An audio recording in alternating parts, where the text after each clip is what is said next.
రావణుడు అశోకవనానికి ఎందుకు వచ్చాడు? సీతమ్మను భయపెట్టడానికా లేక ప్రలోభ పెట్టడానికా? అసలు ఆ సమయంలో సీతమ్మ మానసిక స్థితి ఎలా ఉంది? వాల్మీకి మహర్షి ఆమెను దేనితో పోల్చారు? హనుమంతుడు ఆ దృశ్యాన్ని చూసి ఏమనుకున్నాడు? ఈరోజు వీడియోలో మనం తెలుసుకుందాం. వీడియోను చివరి వరకు చూడండి.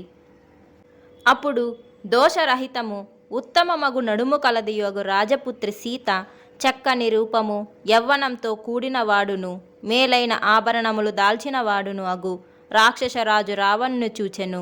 పెనుగాలికి ఊగిపోవు అరటి చెట్టు వలె వణికిపోయెను. విశాలమగు కన్నులు గల ఆ సుందరి భయముతో తన తొడలచే ఉదరమును బాహువులచే స్తనములను కప్పుకొని ఏడ్చుచూ కూర్చుండెను. విదేహ రాజపుత్రియగు సీత రాక్షసీ గణములు తన చుట్టూను కావలి ఉండగా ఏ ఆస్తరము లేని కటిక నేలపై కూర్చుండి నరికి వేయగనే నేల కూలిన చెట్టు కొమ్మవలే ఉండెను. ఆమె శరీరమునకు అంటిన మురికియే అలంకారము వలె చిత్రముగా ఉండెను. అట్లు ఆవరించుటచే అలంకరించుకొనదగి ఉన్న అలంకరించుకొనక బురద సోకిన తామర తీగ వలె ప్రకాశింపక ఉన్న ఆమెను హనుమ చూచెను. ఆమె రాజశ్రేష్ఠుడు బుద్ధిశాలియగు రాముని చెంతకు ఆలోచనలను గుర్రములు కట్టిన కోరికలను రథముపై కూర్చుండి పోవచున్నట్లుండెను.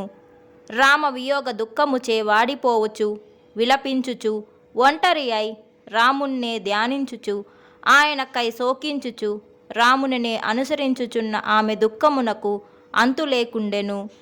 మణిమంత్రాదులచే కట్టివేయబడిన ఆడు సర్పము వలె ముడుచుకొని ఉన్నదై ధూమకేతు గ్రహము కప్పివేసిన రోహిణీ నక్షత్రము వలె దురపిల్లుచూ ఉండెను.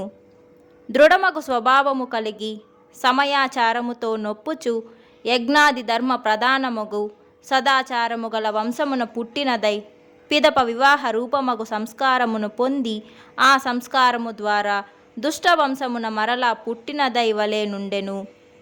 ఆమె అసత్యమగు అపవాదముచే చెడిన కీర్తి వలెను అవృత్తి లేక మరచిన విద్య వలెను ఉండెను.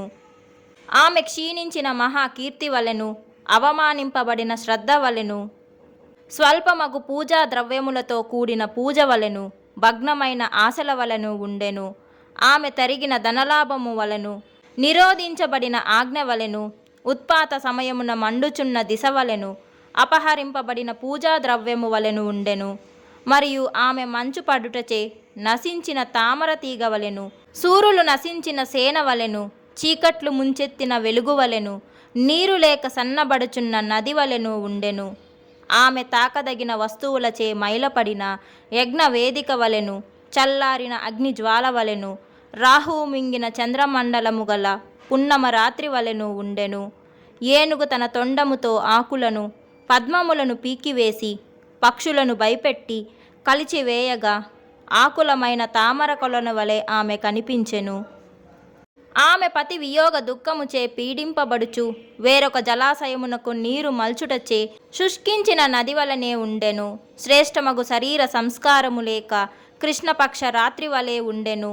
కోమల శరీరము కలదై సుందరాంగి అయి మనులు పొదిగిన మహాసౌధములలో ఉండదగిన సీత అప్పుడే పెరికి వేయుటచే వేడికి కమిలిపోయిన తామర తూడవలే ఉండెను. ఆమె తమ వారి గుంపు నుండి వేరుగా బంధించబడినదై నిట్టూర్చుచు దుఃఖ పీడితి అయి గజరాజు భార్యవలే నుండెను.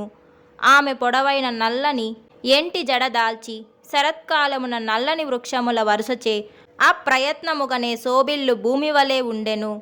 ఆమె ఉపవాసము చేతను దుఃఖము చేతను రామునినే తలంచుట చేతను క్షీణించి కృశించి దీన అయి జలము మాత్రమే ఆహారముగా గొనుచు తపము చేయుచుండెను.